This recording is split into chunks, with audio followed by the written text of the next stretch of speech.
रात के 2 बज रहे थे और विराट मेघालय और असम बॉर्डर के बीच पड़ने वाली किश्नोई नदी पार कर रहा था। दूर दूर तक अंधेरा छाया हुआ था। एक गहरे सन्नाटे ने किश्नोई नदी को घेर के रखा हुआ था और उसी नदी के ऊपर काले बादल मंडरा रहे थे, जिन्हें देखकर ऐसा लग रहा था कि किसी भी पल वो बरसने वाले हैं। नदी में घुटनों तक का पानी था, जो धीमी रफ्तार के साथ बही जा रहा था।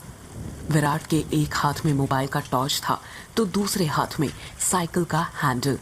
विराट पैदल पैदल मोबाइल के टॉर्च की रोशनी के सहारे नदी पार कर ही रहा था कि तभी उसका मोबाइल फोन बजने लग जाता है।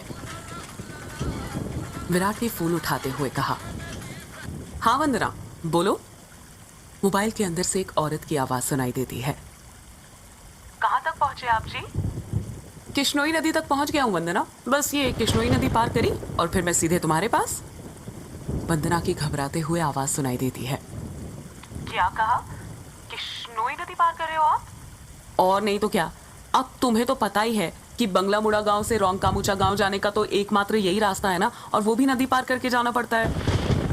आपको इतनी रात में वापस नहीं आना चाहिए था, ग्रेवयार्ड कोठी में ही रुक जाना चाहिए था। आपको पता है ना, नदी के पास वो घूमती है। विराट हैरानी के साथ पूछता है, वो घूमती है मतलब? आपको सब पता है, पर फिर भी आप जानबूझकर ऐसा बोल रहे हैं ना। माँ जी ने बताया था ना कि नदी पार करते वक्त उसका नाम नहीं लेना चाहिए, वरना वो सच में आ जाती है। वंदना, तुम भी ना कहाँ माँ की बातों में आ गई। लगता है माँ ने तुम्हें भी यक्षिणी की कहानी। विराट अपनी बात पूरी करता उससे पहले ही वंदना घबराते हुए कहती है, चुप हो जाओ जी। हे काली माँ, मेरे पति की रक्षा करना और अनजाने में इनसे जो अनर्थ हुआ है उसके लिए माफ कर देना। अब ये कभी उसका नाम नहीं लेंगे। विराट हंसते हुए कहता है, क्या वंदना, तुम भी ना, ये यक्षिणी वक्षिणी ना कुछ नहीं होता, समझी? ये सब बस मनगढ़ंत बातें हैं जो गांव वालों ने बनाई हैं, और कुछ नहीं। आप नहीं मानते तो मत मानिए, पर मैं तो मानती हूँ ना। आप अपना जल्दी से आ जाइए बस। हाँ वंदना, आ रहा हूँ, बस ये नदी तो पार कर लूं पहले। अच्छा, मैं रखती हूँ। अरे ऐसे कैसे? तुम्हें नहीं लगता तुम कुछ भूल रही हो? मैं भूल रही हूँ? क्या भूल रही हूँ? यक्षिणी के बारे में याद रख सकती हो, लेकिन ये याद नहीं रख सकती कि आज हमारी शादी की सालगिरह है। गलती हो गई जी, माफ कीजिएगा। आपकी फिक्र में तो मैं भूल ही गई थी। विराट मुंह बनाते हुए कहता है, अब भूल गई थी ना तो उसकी सजा तो मिलेगी तुम्हें। सजा के लिए तैयार रहना। वंदना प्यार से पूछती है, अच्छा, तो क्या सजा देंगे आप? तुम्हारी सजा ये है कि तुम्हें आज रात भर जागना पड़ेगा। वंदना शर्मा जाती है और शर्माते हुए कहती है, आप भी ना कैसी कैसी बातें करते हैं आप। अरे अपनी पत्नी से ऐसी बातें नहीं करूंगा तो किससे करूंगा? ठीक है, आ जाइए, मैं इंतजार कर रही हूँ आपका। जल्दी आना। वंदना फोन कट कर देती है और विराट वापस से नदी पार करने लग जाता है। अभी विराट ने 1-2 कदम आगे बढ़ाए ही थे कि तभी उसको पायल बजने की आवाज सुनाई देती है। विराट को लगता है कि उसके पीछे से कोई लड़की भागते हुए निकली हो। पायल की आवाज सुनकर विराट जहां पर था वहीं पर रुक जाता है और पीछे मुड़कर देखने लग जाता है। जब वो पीछे मुड़ता है तो सिवाय अंधेरे के उसे कुछ दिखाई नहीं देता। उसके पीछे कोई नहीं था।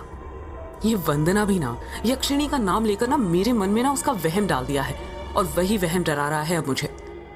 और वैसे भी मैं तो खुद यक्षिणी से मिलना चाहता हूँ। बड़े चर्चे सुने हैं उसके, सुना है बड़ी खूबसूरत है। इतना कहकर विराट वापस से आगे बढ़ने लग जाता है। विराट मुश्किल से अभी 1-2 कदम ही चला था कि तभी उसे नदी के किनारे पर एक काला साया दिखाई देने लग जाता है।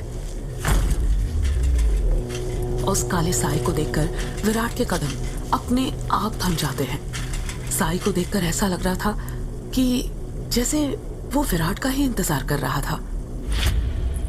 काले साए के पास से पायल के बजने की आवाज और चमेली के फूल की खुशबू आ रही थी। विराट के हाथ पैर कपकपाने लग गए थे। विराट डरते हुए कहता है, कहीं वंदना की बातें सच तो नहीं थी? ये यक्षिणी तो नहीं? विराट उस साय को देखकर इतना डर गया था कि उसका पूरा चेहरा पसीने से लथपथ हो गया था। विराट के हाथ पैर ठंडे पड़ गए थे। उसका दिल जोरों से धड़कने लग गया था। उसे समझ नहीं आ रहा था कि वो क्या करे।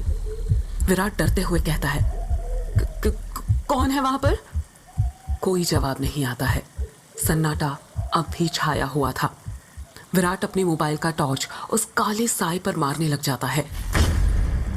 जब उस टॉर्च की रोशनी उस काले साय पर पड़ती है तो विराट देखता है कि वो साया और किसी का नहीं बल्कि एक लड़की का था।